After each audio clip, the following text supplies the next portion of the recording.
Hamir, I'm so happy to talk to you.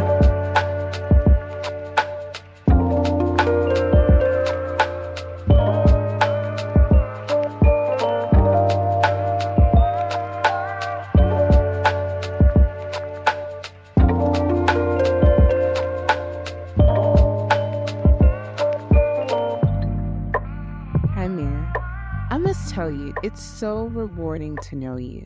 Talking to you makes me appreciate the moments when I've had no choice but to rip the layers off I used to cover you. I remember asking my father if I, at 23, could move away with my boyfriend to the Pacific Northwest to start a new life. He said yes, and I did. We did. We moved and started a life in this different world. In this new world, I would start my new work life in corporate America. I started at the company I would spend almost 4 years at as a contractor. My role was in no way exciting or, dare I say, rewarding. Though I was happy to have a job, I wasn't happy there.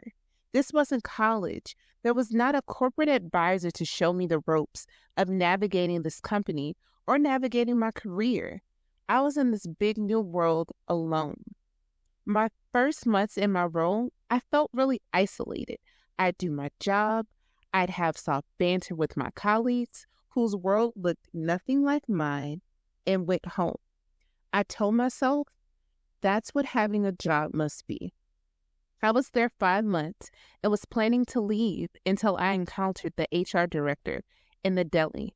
He helped me realize just what my job could be. Our conversation started with him questioning why my badge said contractor, and I strongly replied, because I won't be here long. He responded with, let's change that. Now, Mir, I have to be honest, that conversation ripped up a few layers. He took time to see me and asked me questions and gave some tribal knowledge of what it was like to navigate in this new world. I saw this opportunity in a new light. So I stayed. And in a few months, I was an employee at this wonderful company, and I was so happy to be a member of the team. But there was still a problem. I felt alone. How could I stay someplace and not feel community? I couldn't.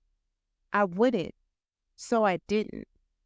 I've been in my position for a month when I was introduced to another employee who, like me, had moved across the country and took a role at the company.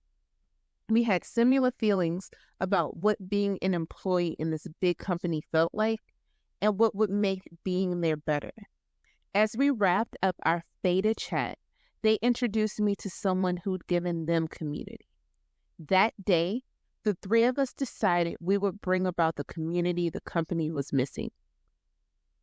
Culture was lacking, so we named our employee resource group For the Culture, FTC for short. Now, here's the funny thing about the layers I covered you with, Mir. I had a layer that said I'm not a leader. I had a layer that said I only move with permission. And my best layer said I should ignore things when I see a problem. For the Culture whipped away all of those layers with every step. It was a team effort. We added one more person to our core, and together the four of us were eager to make a difference. And making a difference is just what we did. It was not easy at all to build a community of 4 to over 300 employees in a little over a year. We had setbacks. We all walked away from the idea of doing this, and we had many conversations of why we couldn't just give up. And would you believe I was the one giving many of the we can't give up speeches? Our events started with just an email inviting employees down to the deli to have lunch. It would later turn into FTC hosting a barbecue at the HR director's home, who encouraged me to stay. We hosted a skating rink party where spectators who only came to watch some of us fall played cards. And yes, I fell that night skating. And my favorite event was during Christmas when we did a drive for a local nursing home. Our company donated items and so many employees helped as we filled over 100 gift bags with items donated. Then, the four of us went and hand-delivered the gift bags to the patients in their rooms at the nursing home. But the moments that mattered most were the Living Legends Lunch and Learns, where we would invite not only senior-level management, but long-term employees to tell their story. And stories were told. Honest conversations took place in those big conference rooms that I once walked past feeling like an outsider when we left the company, and what was needed in order for it to continue in our absence, as it was never about us individually, but ensuring the next employee who came didn't experience the isolation we'd felt. There was one goal that I'd set for us that hadn't taken place as I prepared to leave the company. The company sent a magazine to all of its employees across the nation that worked in the brick and mortar locations. I needed FTC to be in that magazine. I needed someone who felt out of place to know community existed within the company and they could make community wherever they were. I was so happy when I was sent 3 copies of the magazine where FTC was highlighted during the last event I'd attend at corporate, which was the first Black History program that the company had ever sponsored in February of 2020. And for the culture is still thriving today in the company, though all 4 of us have left. Here's the fun thing, Mary. My title at the company, when I started, said Data Entry Clerk 1. And when I left, it said Benefits Coordinator in HR. None of my labels had nothing to do with who I was.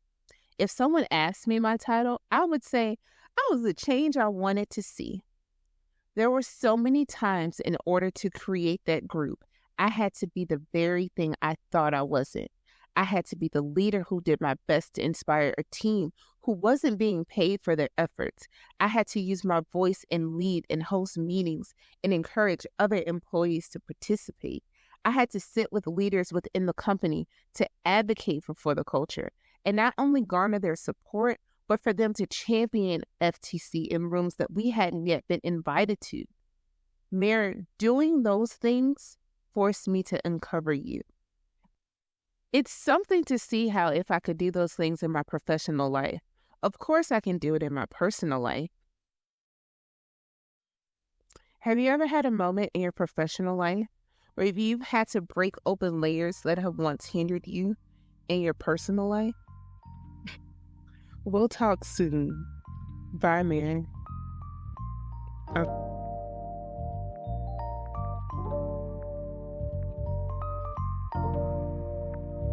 Thanks for listening, Mira. Want to talk more? Find Hamira at Hamira Talks on Instagram and Facebook. And don't forget to hit that follow button.